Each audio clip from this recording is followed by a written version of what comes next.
Si vous aimez le mystère, le paranormal, et que vous souhaitez en savoir plus sur les recherches en cours, eh bien restez avec nous sur Fréquence Évasion et découvrons ensemble en compagnie de scientifiques et de témoins les phénomènes que l'on dit surnaturels. Patience, c'est dans une poignée de minutes sur Fréquence Évasion. Fréquence Évasion. Fréquence Évasion. Dans quelques instants, la clé du mystère sur Fréquence Évasion. Nous aurons Sylvie Simon en ligne. À tout de suite. Radio Fréquence Évasion, le son de la Côte d'Azur. Fréquence Évasion vous informe sur votre région. Que se passe-t-il près de chez vous? Pour le savoir, cliquez sur Région et Office de tourisme. Bon séjour dans le sud. Venez visiter le site Fréquence Évasion, www.fréquenceévasion.com.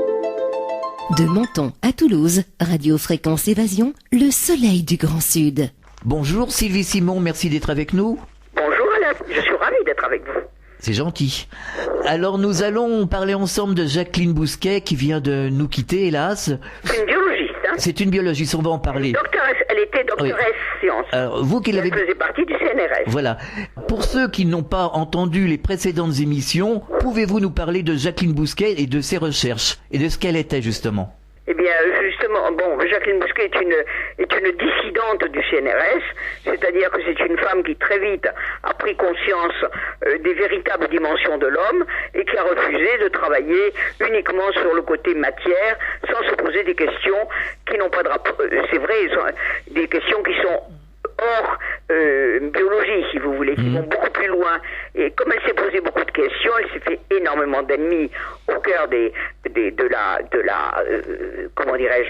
la nomenclature actuelle du CNRS et de tous ces gens-là, en pensant autrement. Elle a commencé à penser différemment des autres. Et en parlant différemment des autres, en pensant différemment que du consensus, il est évident qu'on se met à dos beaucoup de gens. On le voit en ce moment avec tous les problèmes qu'il y a, avec les OGM, avec Serralini, avec les médicaments, il y a toujours un consensus qui vous dit vous n'avez pas le droit de dire ça, vous ne pouvez pas dire ça. Or elle, il suffisait de lui dire vous n'avez pas le droit de le faire pour qu'elle le fasse. C'est pour ça qu'on s'est si bien entendu, parce qu'on avait la même mentalité. Alors comment s'est-elle inspirée justement pour commencer ses recherches? Vous savez, elle a travaillé avec quand même de très grands biologistes et des grands penseurs, et elle a évidemment tiré un enseignement. Au lieu de dire il se trompe, elle a commencé à étudier tout ça avec ces gens-là. Elle a travaillé avec Émile Pinel pendant des années, et elle connaît évidemment très bien toutes ces questions-là. Mais elle a agrandi le débat, c'est-à-dire que pour elle en avait assez de regarder dans des petites éprouvettes ce qui se passait. Elle a regardé la vie, le cosmos, toutes ces choses-là, avec vraiment un œil global, si vous voulez. Un œil total, au lieu de regarder par le petit trou de la lorgnette. Alors Sylvie Simon, qui était Émile Pinel? Émile Pinel était un mathématicien qui a beaucoup travaillé sur des champs de conscience qui sont... c'est long à expliquer. Ce sont si vous voulez, sur les champs de la pensée. Il a beaucoup travaillé sur la biologie, justement. Et elle s'est inspirée de lui. Et puis, elle a travaillé surtout elle-même, hein. Elle avait des idées totalement personnelles. Mais si vous voulez, ce sont tous ces grands penseurs, Jean Charron, Pinel, bien d'autres, qui ont commencé à la faire se poser des questions. Au lieu d'avaler tout ce qu'on lui avait appris à l'école, à l'école, dans les écoles de biologie évidemment, elle s'est dit il faut quand même que je vois où ça va. Alors elle a étudié les théories de Béchamp, de Tissot, et tous ces gens-là estiment qu'ils auraient dû occuper la place de Pasteur. À ce moment-là, le monde ne serait pas à l'agonie, la sécurité sociale en faillite, la santé de nos concitoyens bien compromise, vous voyez. C'est ce qu'elle disait toujours. Alors, quand elle était au CNRS, justement, quand elle a entamé toutes ses recherches, comment a-t-elle été perçue par certains chercheurs? Eh bien, elle a été perçue. Il y a eu certains chercheurs qui l'ont suivie, évidemment, au contraire, elle avait beaucoup d'admirateurs, mais elle a été aussi perçue comme une épine dans le pied de la science officielle, si vous voulez. Elle s'est occupée tellement des sciences du vivant qu'elle s'est pas occupée de la science matérialiste que nous vivons, qui nous gère actuellement. Alors, on en est arrivé aujourd'hui à dire, certains chercheurs disent que la matière n'existe pas. Exactement, mais ça, ce sont les physiciens qui disent ça. C'est pour ça qu'en tant que biologiste, si vous voulez, elle s'est beaucoup tournée vers la physique. Pour elle, c'était très important et le côté de la physique l'a beaucoup intéressée. Elle s'est occupée aussi, elle s'est beaucoup occupée des champs informationnels, vous voyez. Ah oui. C'était pas dans le programme de la biologie, évidemment. Qu'est-ce que les champs informationnels? C'est-à-dire le côté holographique du monde, vous voyez. Alors c'est une vision holistique, c'est pour ça que c'était important. Pour elle, elle avait une vision holistique du monde. Et il n'y a pas beaucoup de scientifiques capables d'une telle mutation du jour au lendemain. Alors c'est justement ces mêmes physiciens qui disent en ce moment que la matière n'existe pas, que tout est énergie, enfin onde. Ah oui, mais ça c'est certain. On sait bien, à la lumière de la physique, tout ce qu'on appelle la matière inerte n'a plus de sens. Et la biosphère elle-même apparaît comme une entité qui contrôlerait l'environnement physico-chimique, vous voyez. Donc la notion de nature vivante était très importante pour elle, mais elle bouleversait en même temps des idées bien enracinées. Alors vous avez coécrit Le réveil de la conscience, qui est paru aux éditions Guy Trédaniel il y a quelque temps. Qu'est-ce qui vous a motivé à écrire toutes les deux cet ouvrage? Eh bien parce que moi je connaissais bien Jacqueline qui était une amie et je trouvais qu'elle disait des choses certes extrêmement intéressantes, mais si vous voulez un petit peu difficile à comprendre pour le commun des mortels qui ne sait même pas la différence qui existe entre un microbe par exemple et un virus, vous voyez. Donc je lui ai dit il faudrait quand même que tu rendes tes propos plus compréhensibles pour le grand public qui n'a aucune notion ni de physique, ni de biologie, ni de quoi que ce soit. Ah, il m'a dit mais écoute, moi j'ai pas envie de le faire, tu n'as qu'à le faire à ma place. Alors je n'ai évidemment pas voulu prendre sa place parce que j'ai horreur de faire ce genre de choses. Et je lui ai dit pourquoi est-ce qu'on n'écrirait pas à deux? Et donc elle m'a envoyé toutes les informations et je les ai traitées et rendues plus accessibles au grand public en y mettant mon petit grain de sable évidemment. Alors quelle est la trame centrale de cet ouvrage? Oh alors là ça va très très loin parce que nous avons eu, on a, si vous voulez c'était très large comme vue. Nous avons abordé des quantités de sujets. Ce qui était très important, c'est-à-dire aussi bien la maladie. D'abord, on a parlé de la science et la conscience, des différences entre la science qui n'a plus de conscience. On a beaucoup parlé de maladie, évidemment, avec quand on sait qu'on va être malade, évidemment, on tombe malade, la force de la pensée sur l'état de santé des gens. On a parlé des travaux du cancer beaucoup. On a parlé de la nourriture qui était très importante pour elle. C'était une femme qui était évidemment végétarienne et qui respectait ce qu'elle mangeait, qui estimait que croquer un aliment, c'était avaler de l'information. Donc c'était plus que vous savez, on nous parle toujours de protéines, de vitamines, de toutes ces choses-là. Pour elle, la nourriture, c'est l'information. Alors elle rejoignait un petit peu ce que disait justement, c'était Hippocrate qui disait que ta nourriture soit ton médicament et que ton médicament soit ta nourriture. Alors ça, pour elle, c'était très important, alors que les médicaments chimiques ne l'intéressaient absolument pas. Alors elle a beaucoup parlé aussi des animaux, elle s'est beaucoup intéressée aux animaux, elle était contre l'expérimentation animale, évidemment. Elle s'est occupée, elle a travaillé sur les légumes et les OGM et les incidences des OGM dans la culture. Elle s'intéressait énormément à l'exploitation des animaux, parce qu'on les exploite à tout point de vue.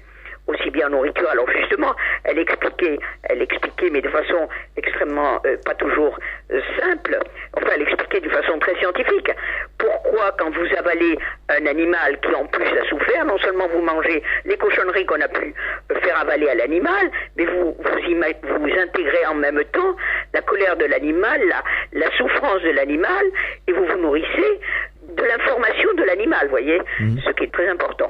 Elle s'est aussi beaucoup intéressée au phénomène de la mort, ça c'était très important pour elle, et d'une nouvelle vision du monde. Elle avait une vision du monde qui était totalement globale, holistique, et qu'il fallait changer. Elle estimait qu'on ne pouvait pas continuer, et ça tout le monde est d'accord avec elle, on ne peut pas continuer dans la civilisation et la façon de penser que nous pratiquons encore, voyez. Alors qu'est-ce qu'elle disait sur le phénomène de la mort, justement? Pour elle, la mort n'existait pas. Pour elle, on passait dans une autre dimension. Et du reste, souvent, elle était tellement écœurée par l'attitude de ses collègues qu'elle me disait, moi, je demande mon passeport pour l'au-delà parce que vraiment, les hommes me dégoûtent. Mes cœurs et l'humanité actuelle est tellement pas belle que vraiment, j'ai honte. Elle n'avait pas du tout peur de la mort. Quand elle est partie justement, c'est ce que j'ai dit, elle est partie dans une détente complète en disant qu'elle allait enfin être libérée, vous voyez. Pour elle, la vie était un carcan. Alors qu'est-ce qu'elle disait justement des expérienceurs qui vivent des NDE? Ah ben ça, elle estimait que les NDE étaient une chose qui existait évidemment. Elle n'a jamais nié ces choses-là. Pour elle, c'était évident. Elle n'avait pas besoin d'avoir des preuves, vous voyez. Donc elle savait très bien que quand on passait de l'autre côté, on était encore en rapport avec notre monde et avec que la mort n'existe pas. Pour elle, ça c'était évident. C'était pas la fin de la vie, c'était une nouvelle vie ailleurs, et on s'incarnait sur la terre pour avoir des expériences, pour évoluer. Elle croyait à la réincarnation, elle croyait à toutes ces choses-là. Enfin, elle croyait. C'était pas le domaine de la foi chez elle. C'était vraiment la science qui lui avait prouvé que toutes ces choses-là n'étaient pas du tout de la fabulation. D'ailleurs, la réincarnation nous renvoie aux recherches du professeur Stevenson. Oui, exactement. Mais si vous voulez, Stevenson s'en est occupé sur le plan matériel, et c'est bien parce qu'il a prouvé des quantités de choses par ses expériences. Mais elle n'avait pas besoin de ça. Pour elle, c'était une évidence, vous voyez. Elle était totalement d'accord avec lui, évidemment. Ouais. Mais elle n'a pas travaillé dans le même sens. Elle travaillait, elle, plutôt dans la spiritualité que dans la matérialité. Oui, justement, elle prouvait par la Kabbale aussi, et les mathématiques. Oui, elle à la Kabbale, oui, ouais. C'est vrai. Mais ça, c'était plutôt à la fin de sa vie. Au début, elle ne s'était pas intéressée d'une façon particulière, quoi. Après, elle a beaucoup axé ses travaux là-dessus, mais son principal souci, c'était justement ce côté holistique, le côté, vous savez, elle disait toujours, elle était totalement dans la physique quantique à ce point de vue-là, parce qu'elle vous disait toujours, tout ce que vous faites à vous, vous le faites aux autres, et ce que vous faites aux autres, vous le faites à vous. Elle pensait que nous sommes un tout, et que justement, comment dirais-je, elle était totalement dans cette sorte d'idée, et elle pensait que de toute façon, toute action a une réaction. Donc automatiquement, quoi que vous fassiez, vous aviez après la réaction de vos actions. Donc ce qui est exactement en rapport avec le karma des bouddhistes, etc., etc. Alors elle disait également que la maladie n'était pas dans le corps physique. Non, pour elle, la maladie était une chose qui arrivait bien avant que la maladie ne se manifeste dans le corps. Elle se manifestait dans l'esprit, dans l'âme, dans la personne, dans notre autre moi, si vous voulez, qui n'était pas un moi physique. Donc ça nous renvoie au champ unitaire ultime. Oui, tout à fait. Voilà, donc qu'on appelle Dieu finalement. Oui, absolument. Alors pour elle, elle appelait ça le champ unifié de conscience, le champ ultime. En parlant de champ, c'est H-A-M-P, évidemment. Oui, bien sûr. Et elle disait qu'il y avait 3 champs, H1, H2, H3. Oui, exactement. Il était totalement en rapport avec toutes nos... je trouve que c'était un précurseur dans le sens de la physique. Maintenant, il y a beaucoup de gens qui se réfèrent à la physique quantique, mais elle était totalement dans les travaux de la physique quantique. Et alors, justement, si vous voulez, Pinel avait justement travaillé sur la relativité en biologie, justement. Oui. Donc elle a continué pour elle, et puis alors la cellule vivante pour elle était une chose importante. Donc si vous voulez, elle a travaillé avec tous ces gens-là ou sur leurs travaux, parce qu'elle les a pas tous connus personnellement, genre Tissot et autres, ou Béchamp qui était évidemment mort bien avant elle. Mais elle a quand même terriblement été influencée par ces gens-là au départ. Elle a beaucoup travaillé aussi sur les travaux de Guillet, les travaux de Dutel, les travaux de tous ces gens-là. Elle était dans la théorie de Béchamp, c'est-à-dire que les microbes, ça la faisait rire. Pour elle, un microbe n'était qu'une manifestation d'un mal-être ou d'une pathologie, mais c'était pas le microbe qui donnait la pathologie, c'était la pathologie qui engendrait le microbe. Donc elle rejoignait en somme, si vous voulez, les théories de certains chercheurs qui vous ont toujours dit, qui ont toujours pensé que les microbes n'étaient pas en nous, et que les microbes n'étaient rien, et que le terrain était tout. C'est ce qui a fait la réputation de médecins de hors pair. Quand on cite leurs travaux, mais on ne cite pas cette pensée-là qui était tellement importante, c'est-à-dire que c'était le terrain qui comptait avant tout. Qui était Béchamp ? Vous m'avez cité Béchamp. Alors Béchamp était un chercheur, c'était un médecin, il était docteur en médecine, docteur en sciences, il était diplômé aussi en pharmacie, donc il connaissait énormément de choses, et c'est lui qui a écrit justement un livre sur les microzymas. Oui. Alors, il avait fait des expériences très importantes sur toutes les cellules animales ou végétales, et il pensait que toutes ces cellules étaient constituées de petites particules qui étaient capables, sous certaines conditions, d'évoluer pour former des bactéries. Mais pour lui, c'était pas la bactérie, c'était ces cellules qui formaient des bactéries. Il appelait ces bactéries, ces petits éléments, des microzymas. Alors à l'époque, toutes ces thèses étaient minoritaires parmi les scientifiques, évidemment, mais il avait beaucoup de gens qui étaient totalement d'accord avec lui, genre justement le professeur Tissot ou des gens comme ça. Alors il était contemporain de Pasteur, Béchamp, et il accuse Pasteur d'avoir repris ses propres théories en dénaturant leur sens. Mais ça, on peut le reprocher à Pasteur. Tout le monde sait qu'il a toujours copié les autres et il s'est approprié leurs découvertes. Et il a orienté la médecine dans une forme d'impasse en ce moment. Il y a le professeur Jean Bernard qui disait justement est-ce que les ennuis que nous avons en médecine maintenant ne viennent pas du fait qu'on a accordé beaucoup trop d'importance aux théories pasteuriennes. Et il disait est-ce que les microbes justement ne sont pas en nous et ne font pas partie de nous au lieu de devenir comme des agresseurs de l'extérieur.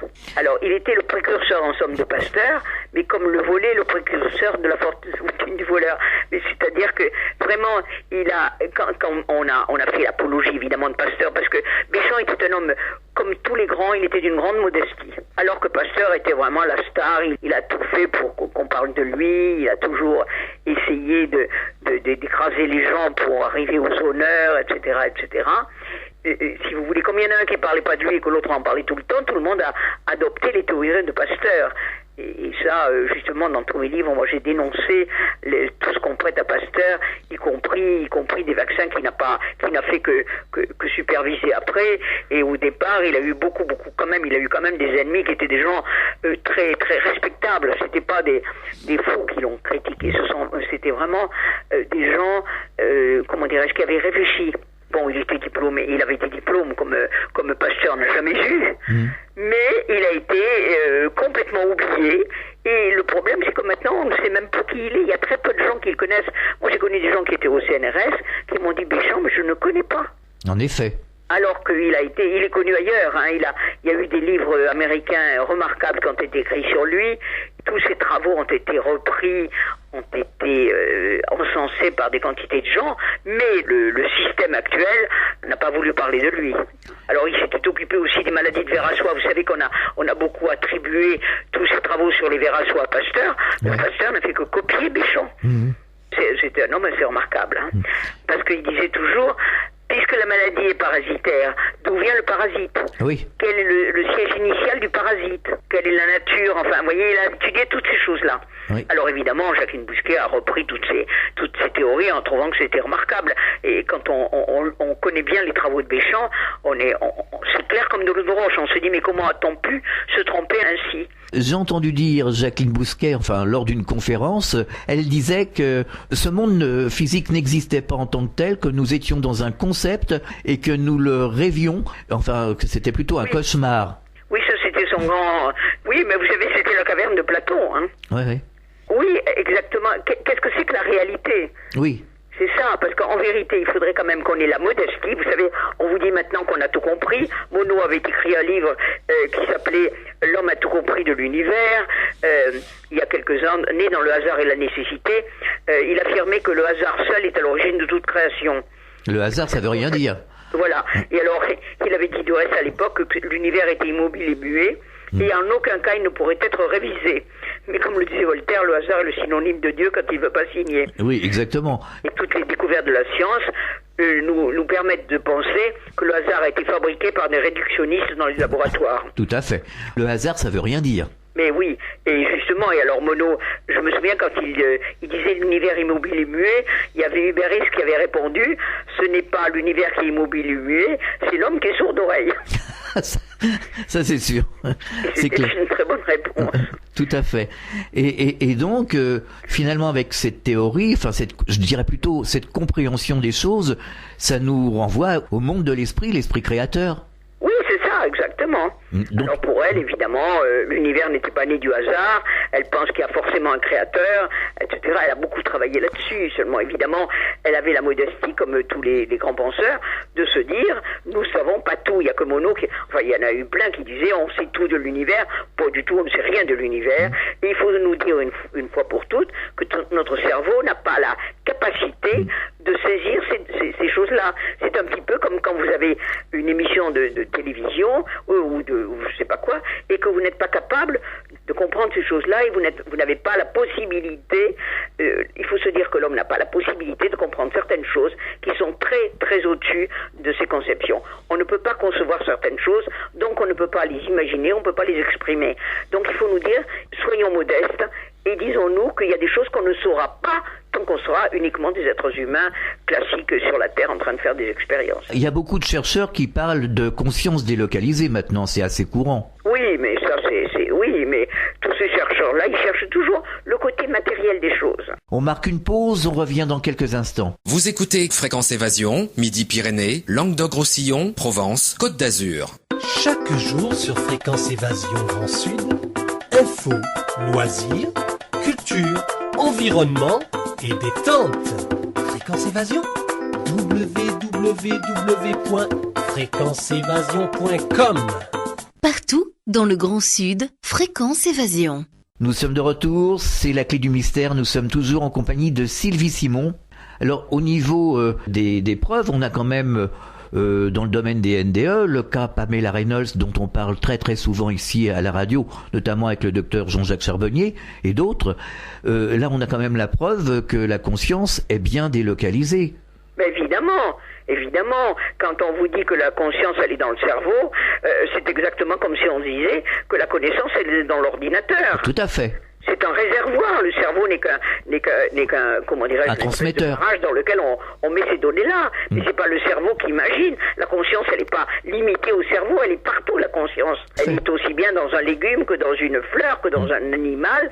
Et puis on voit maintenant les animaux par rapport à la tenue des autres, des hommes, on se demande si l'animal n'est pas plus évolué que l'homme. Hein. Ah, c'est à se le demander.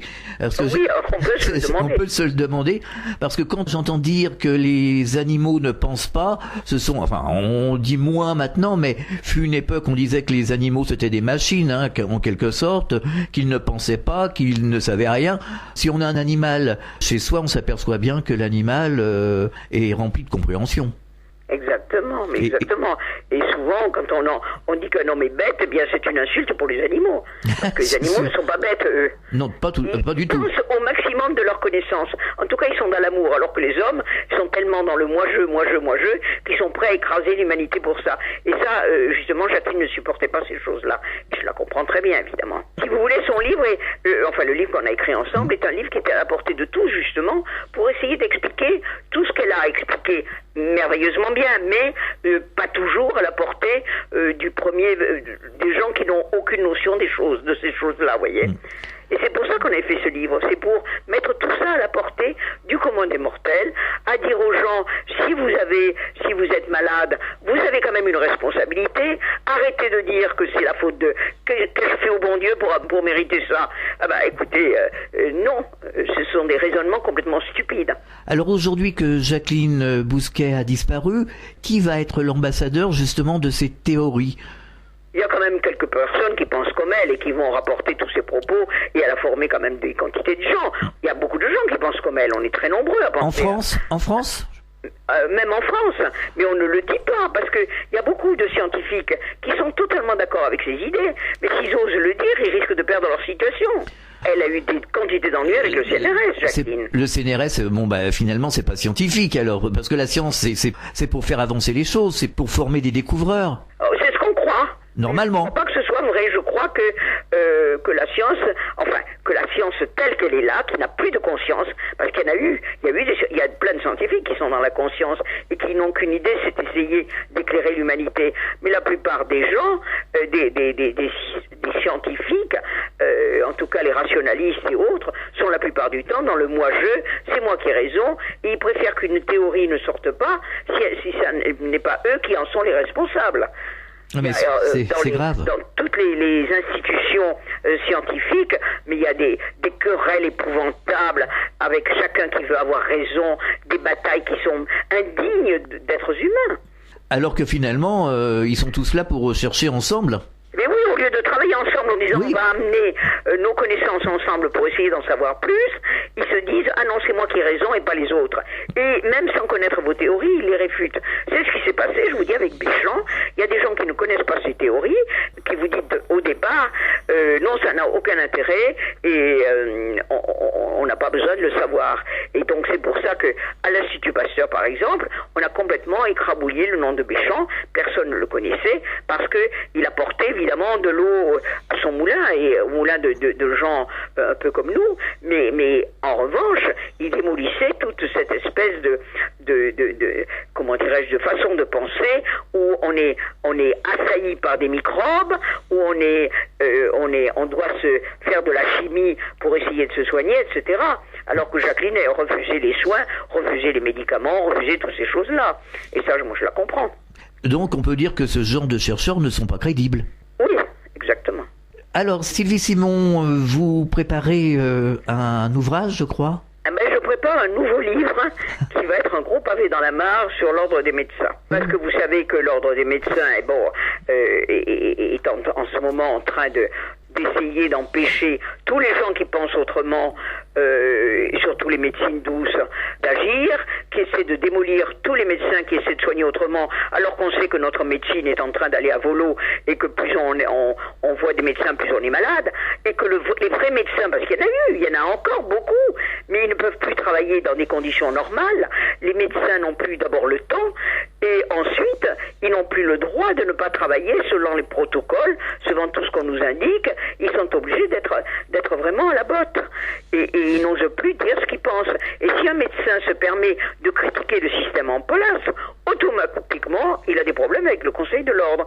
Et c'est une honte, d'autant que le Conseil de l'Ordre, maintenant, est complètement infiltré par une association qui s'appelle la Mivilude, qui était dirigée par M. Fenech et qui maintenant est dirigée par des gens aussi incapables que lui, enfin aussi néfastes et dangereux que lui, et on ne se rend pas compte qu'on est en train de tuer notre médecine, c'est-à-dire que les vrais médecins qui savaient soigner, qui étaient des médecins de famille, qui avaient soigné avec leur méthode, mais qui n'étaient pas si mauvaises que ça, et surtout, ils étudiaient les patients. Maintenant, les médecins sont devenus de simples vendeurs de médicaments. Et on le voit avec tous les scandales qui se passent partout. Quand on voit tous les scandales qu'il peut y avoir, et chaque fois qu'il y a un scandale en France, et Dieu sait qu'il y en a tout le temps, on vous dit « Ah oui, mais c'est la dernière fois ». Alors là, maintenant, ça ne peut plus exister. Et 3 mois après, paf, il y a un autre scandale qui arrive. Ça n'arrête pas, ça se succède tout le temps. Or, quand la médecine était une vraie médecine qui soignait les gens et qui ne cherchait pas le profit comme on le fait maintenant, c'était une médecine qui était beaucoup plus... Si elle était restée comme ça avec les progrès qu'on a pu faire depuis, ce serait une médecine merveilleuse. On soignerait quasiment tout le monde. On ne peut plus parce que à force de vendre des médicaments, on intoxique complètement les gens. Vous avez vu tous les livres qui sortent sur les scandales. Il y en a sans arrêt. Et ce qui est important, c'est que malheureusement, on ne donne pas la parole aux victimes. Vous avez vu pour le Mediator, vous avez vu pour tous ces gens-là. Quand vous pensez que le scandale de l'amiante, on n'a pas encore remboursé les gens. Pour le sang contaminé, on n'a jamais remboursé les victimes. On vous dit il y a un bénéfice-risque. Le bénéfice est toujours pour le laboratoire, le risque est toujours pour le malade. Et ça, c'est absolument anormal. Et que l'ordre des médecins ne tienne pas compte des malades, c'est un scandale, c'est un véritable scandale. Du reste, à l'époque, je me souviens que le président Mitterrand avait eu l'intention de le supprimer, et puis finalement, il l'a pas fait. Qu'on fasse un ordre des médecins pour une certaine déontologie et qu'on poursuive les médecins qui sont des médecins qui font des choses illégales, je suis totalement d'accord, mais pas poursuivre des médecins qui ne suivent pas comment dirais-je, les directives actuelles qui mènent tout. On sait très bien que la plupart des gens qui vont dans les hôpitaux se faire soigner d'un cancer, eh bien, ils repartent les pieds devant après des souffrances épouvantables. Donc, il faudrait peut-être changer la nature de toutes ces choses-là. On sait que le cancer, il y a 2% des gens qui sont guéris, théoriquement. Mais ces gens qui sont guéris par la chimiothérapie, dit-on, eh bien, ils sont pas guéris par la chimiothérapie, ils se seraient guéris tout seuls. Moi, je connais des gens qui ont eu des cancers et qui sont guéris tout seuls. Alors, il faudrait qu'on arrête tous ces ragots, tout ce qu'on peut prétendre qui est faux, et qu'on remette les choses à plat. Mais qui veut mettre les choses à plat? Vous savez, comme l'avait dit Schwarzenberg, et Dieu sait que c'est pas un homme que j'aimais, mais là, au moins, il a dit des choses vraies. Il a dit, justement, le cancer fait vivre beaucoup plus de gens qui n'en tuent. Donc, on n'a pas envie de tuer la maladie. On n'a pas envie d'éradiquer la maladie. Parce que les gens malades ne rapportent rien à tous ces gens-là. On sait que les laboratoires pharmaceutiques qui vivent de la maladie sont beaucoup plus forts que les usines d'armement. Ils sont milliardaires, multimilliardaires. Ce sont des puissances énormes. sont des puissances énormes parce qu'on a rendu les gens malades, qu'on continue à les rendre malades, et que quand ils sont pas malades, on leur fait croire qu'ils sont malades, ou qu'ils vont être malades. Alors justement, Jacqueline Bousquet disait que finalement il fallait agir sur les champs informationnels, mais comment agir sur les champs informationnels pour obtenir une guérison? Ah, ben ça, c'est de la pensée, la force de la pensée. Elle disait toujours, pensez par vous-même, arrêtez-vous d'écouter tout le monde, arrêtez de répéter comme des perroquets ce qu'on vous a enseigné, ou ce qu'on vous dit à la télévision, ou dans des bouquins qui sont faits par des gens qui sont payés par les laboratoires. Arrêtez, pensez par vous-même. C'était son grand combat, c'était chacun de nous doit penser par lui-même, garder le bon sens. Or, le bon sens, c'est une chose qui a disparu de la planète. Ça, on le sait, c'est normal. Et tous les gens en ont assez de cette civilisation épouvantable. Mais personne n'ose bouger. Les gens ne bougent pas. Les Français sont complètement... Enfin, les Français, il n'y a pas que les Français. Sont complètement abrutis, complètement pétrifiés, et ils préfèrent ne pas bouger. On continue à répéter comme des perroquets les choses. Les gens vont encore faire des mammographies, vont faire des trucs de prostate tout le temps, etc., pour voir s'ils vont pas être malades. Et à force d'avoir peur d'être malades, ils tombent malades. Justement, c'était un des propos de Jacqueline aussi. C'est pour ça qu'on s'entendait si bien. C'était que quand vous pensez à la maladie et que vous craignez la maladie, ben vous engendrez la vibration de la maladie. Et après ça, vous tombez malade, effectivement. Vous faites tout pour ça. Alors, Jacqueline Bousquet, on peut la retrouver sur son site internet, c'est le site ça s'appelle Arcitra. A-R-S-I-T-R-A. On tape Arcitra et puis on tombe sur son blog où il y a toutes ses conférences. Il y a toutes ces conférences, et puis on peut retrouver aussi les fameux travaux d'Émile Pinel. Et oui, et alors là, je vous dis, nous, on avait fait ce livre qui s'appelait Le réveil de la conscience, qui marche encore très bien et qui est toujours d'actualité. Est-ce que vous avez l'intention justement de faire peut-être un ouvrage ou quelque chose sur Jacqueline Bousquet? Est-ce que vous avez l'intention? Non, parce que là, on a tout dit dans ce livre. Oui. D'accord. Avec le réveil de la conscience, elle a exprimé toute sa pensée et tout le long du livre, qui est quand même un livre relativement important. Il a plus de 200 pages. Et ce livre ça résume l'esprit de Jacqueline. Donc je peux pas redire ce qu'elle a dit, vous voyez, c'est pas la peine. Tout à fait. Il vaut mieux que les gens, s'ils veulent acheter quelque chose, qu'ils achètent le réveil de la conscience. Directement. C'est pas la peine de réécrire un autre livre. Il y a tellement de choses à écrire. Et je vous dis, j'ai celui-là à écrire plus d'autres. Dernièrement, j'ai sorti un livre qui s'appelle La coupe est pleine, pour montrer que tout le monde en a ras-le-bol de notre économie. Là, je parle pas uniquement de santé, mais d'économie, et tout le monde le sait, ça, tout le monde est d'accord. Mais personne ne bouge. Et les gens sont désinformés d'une façon remarquable, aussi bien sur l'économie que sur la santé, que sur la nature, que sur la puissance des lobbies, etc. Les gens ne sont au courant de rien. Je crois que chaque fois que vous ouvrez la télévision, vous êtes désinformés. Oui, mais là, est-ce que vous avez pas l'impression que maintenant on est tous dans le mur et qu'il va y avoir un basculement des choses? Je pense qu'il va y avoir une prise de conscience des gens. On est allé trop loin. Je pense que tous les derniers scandales ont réveillé les gens. La nature aussi va certainement se venger, je pense, non? Exactement. Et dans mon dernier livre, justement, qui est sur la santé, je remerciais le petit virus de la grippe aviaire qui avait fait prendre conscience aux gens, beaucoup plus que tous les combats que nous pouvons mener, que nous étions gouvernés par des mafieux, par des gens qui sont sous la botte des laboratoires, et que ce sont ces gens qui nous gouvernent. Qu'ils soient à gauche ou à droite, c'est pareil, hein. C'est le même combat. Ce sont des gens désinformés et incapables qui nous imposent leurs concepts, leurs idées, et nous sommes encore en train de voter, non pour des gens, mais contre des gens. Moi, j'ai vu aux dernières élections des gens, et je me flatte de ne pas avoir voté, nous sommes nombreux à ne pas l'avoir fait, heureusement, mais les gens vous disent, ah mais moi j'ai voté à gauche parce que j'étais contre la droite, ou j'ai voté à droite parce que j'étais contre la gauche. Il faut arrêter de voter, c'est pareil. Tous ces gens-là sont des gens qui ne pensent qu'à eux. Regardez, on est en train de nous demander de faire des économies, de faire des efforts. On demande à des gens qui ont le SMIC pour vivre de payer un peu plus, de donner des journées gratuites pour etc., et de faire des gros efforts. Mais tous nos députés, qu'ils soient à gauche, à droite, au milieu, qu'ils soient communistes ou extrême droite, ils ont tous, quand on leur a demandé de faire un effort, ils ont dit que eux ne pouvaient pas, parce que eux travaillaient. Moi, j'ai beaucoup aimé quand ils vous disent, nous travaillons, et les travailleurs, ils travaillent pas, eux, et dans des conditions beaucoup plus difficiles. Alors, moi, j'en ai un peu assez de voir tous ces gens qui vous demandent de faire des efforts, alors qu'ils ont tous des parachutes dorés, que l'Europe est en train de se donner des salaires, des machins, d'augmenter des des quantités de choses. Alors on vous dit oui, mais c'est pas compliqué. C'est pas ça qui fait que nous sommes dans cette panique. Mais si, ça l'est en grande partie. Et moi je comprends la colère des ouvriers quand ils se demandent, quand on est en train de vous raconter des histoires en disant que le principal souci des gens actuellement, c'est le mariage des gays, ce qui me gêne pas du tout. Moi, c'est pas mon problème, mais que des choses comme ça, ou le voile, ou des trucs complètement à côté de la plaque, le problème des gens, c'est comment est-ce que je vais manger, comment si je tombe malade, je vais me soigner, puisqu'on leur dit qu'ils vont être malades tout le temps, qu'est-ce qu'on va faire? Ça, c'est le souci des gens. Personne ne s'en inquiète. Donc, nous avons vraiment des pourris partout. Finalement, vous pensez que les choses vont s'arrêter? Il va y avoir un basculement, il va y avoir un changement. Voilà, mais comme moi je suis une femme de paix, pas une femme de guerre, et que c'est pas la peine de prendre un fusil pour tuer les gens, parce que de toute façon je suis contre la peine de mort, évidemment, mais je trouve que la meilleure arme c'est l'information. Quand les gens sont informés et bien informés, eh bien là ils voient les choses avec une autre façon de voir. Mais on ne leur enseigne pas, on leur dit que tout ce qu'on leur dit à la télévision est vrai, et comme les gens ne se posent plus de questions, parce que ça remet tellement de choses en question, de se demander pourquoi ceci, pourquoi cela, ils préfèrent avaler tout ce qu'on leur dit, répéter comme des perroquets tout ce qu'on leur a dit, et ce sont vraiment des gens qui ne pensent plus. L'humanité n'est plus capable de penser. Il va y avoir un grand colloque à Marseille, organisé par Sonia Barcala, où il y aura Raymond Moody et d'autres intervenants.